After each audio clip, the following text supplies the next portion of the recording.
It was a joint decision. We thought it was important to think through ahead of time how we would dispose of the body. 9/11 के लिए जिम्मेदार आतंकी Osama bin Laden को उसकी हत्या के बाद किसी ने भी उसकी लाश को नहीं देखा। कहा जाता है कि उसकी लाश को समुद्र में फेंक दिया गया था। वहीं बहुत से एक्सपर्ट ये दावा करते हैं कि उसकी लाश के कई टुकड़े करके उनको फेंक दिया गया। अमेरिका पहले भी ऐसा बहुत से आतंकियों के साथ कर चुका है। इस्लामिक स्टेट के सरगना बगदादी के बारे में भी यही कहा जाता है। करीब 10 सालों बाद अमेरिका को लादेन के पाकिस्तान में छुपे होने का पता चला और उसने इस आतंकी को ढेर करने के लिए ऑपरेशन नेपच्यून स्पीयर शुरू किया। इसके बाद अमेरिकी सेना का एक खास दस्ता उस जगह पहुंचा जहां लादेन सपरिवार छुपा हुआ था। ये करीब 2 दर्जन कमांडो थे जो हेलीकॉप्टर से एबटाबाद पहुंचे थे। तीसरी मंजिल पर छुपे लादेन को इसकी भनक लग गई, लेकिन तब तक भागने के सारे रास्ते खत्म हो चुके थे। कमांडो दल ने एक के बाद एक कई गोलियां लादेन को मारी और ये सारा ऑपरेशन व्हाइट हाउस में लाइव दिखाया जा रहा था ताकि राष्ट्रपति समेत सभी अधिकारियों को घटना के सारे पहलू पता हों।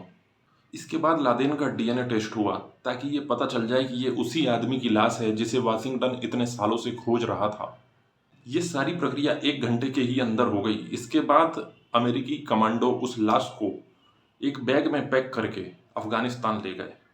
यहाँ से उसे खास युद्धपोत यूएसएस कार्ल विंसन तक इंपोर्ट किया गया। अब अमेरिकी कमांडो के पास यह सवाल था कि इस लाश का करें क्या।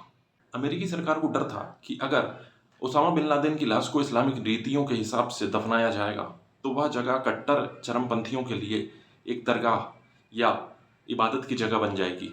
साथ ही आतंकी इसका बदला लेने के लिए कोई नई खुरापात भी कर सकते थे और इसलिए ज़्यादा समय नहीं था। इस समय तक ओसामा के मारे जाने का ऐलान हो चुका था। अगर ओसामा की लाश को ज़्यादा देर तक रखा जाता तो इस्लामिक मान्यताओं को ठेस पहुंचने का डर था, जिसमें 24 घंटे के भीतर ही दफनाया जाना जरूरी है। कथित तौर पर ओसामा के गृह देश सऊदी अरब ने उसकी लाश को लेने से मना कर दिया था। अब सारा जिम्मा अमेरिका के ऊपर था। आतंकी के मृत शरीर को पूरे इस्लामिक रीति रिवाजों से नहला धुलाकर सफ़ेद कलर के कफन से ढका गया था। अरबी भाषा में एक अनुवादक से प्रेयर करवाई गई थी। बाद में उसके शरीर को एक बॉक्स में बंद करके समुद्र में फेंक दिया गया था।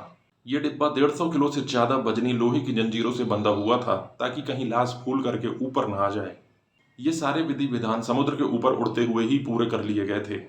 साल 2012 में यूएस डिपार्टमेंट ऑफ डिफेंस के कुछ मिलिट्री डॉक्यूमेंट्स लीक हो गए थे जिससे इस तरह की जानकारी लगी। बाद में फ्रीडम ऑफ इंफॉर्मेशन के तहत भी यही बात बताई गई। अब सवाल यह उठता है कि अगर लादेन का खात्मा किया गया था तो उसका फोटो क्यों नहीं लिया गया। लादेन के खात्मे के कई दिनों बाद भी यह बात होती रही कि अमेरिका ने उसको मारा नहीं है बल्कि उसको कैद करके रखा हुआ है। कई सवाल उठे कि अमेरिका ने अगर वास्तव में लादेन का खात्मा किया है तो इतने खुखार आतंकी को मारने पर उसने उसकी फोटो क्यों नहीं रिलीज की। इस पर तत्कालीन राष्ट्रपति बराक ओबामा ने साफ तौर पर कहा था कि लादेन के सिर पर गोली मारी गई थी। ऐसी फोटो को रिलीज करने का मतलब होता है हिंसा को उकसावा देना। यही वजह थी कि अमेरिका ने मुर्दा आतंकी की कोई भी तस्वीर जारी नहीं की थी। लादेन की लाश को समुद्र में दफनाने के अलावा एक थ्योरी ये भी है कि उसकी लाश के कई टुकड़े करके उसको यहाँ वहाँ फेंक दिया गया था। अमेरिकी खोजी पत्रकार सेमोर हर्ष ने यह दावा किया था कि अफगानिस्तान पहुंचने के बाद कमांडो ने आतंकवादी की लाश को गोलियों से मार मार करके बहुत सारे टुकड़े कर दिए और उनमें से कुछ टुकड़ों को हिंदू कुश की पहाड़ियों पर फेंक दिए। इस्लामिक स्टेट के सरगना अबू बकर अल बगदादी की मौत के बाद भी उसके शरीर के कई टुकड़ों को कथित तौर पर अमेरिका ने ऐसे ही फेंक दिया था। इसके पीछे भी वजह वही थी कि कहीं उसकी लाश को दफनाने के बाद वह जगह आतंकियों के लिए तीर्थ न बन जाए। वैसे बगदादी के मरने पर अब भी संदेह जताया जाता है क्योंकि कई बार उसकी मौत के दावे किए जा चुके हैं। आखिरी बार यह क्लेम साल 2019 में राष्ट्रपति डोनाल्ड ट्रंप ने किया था। अब सवाल उठता है कि क्या इस्लाम में समुद्र में दफनाने की छूट है। इस पर इस्लामिक स्कॉलर अलग अलग तरह की बात करते हैं।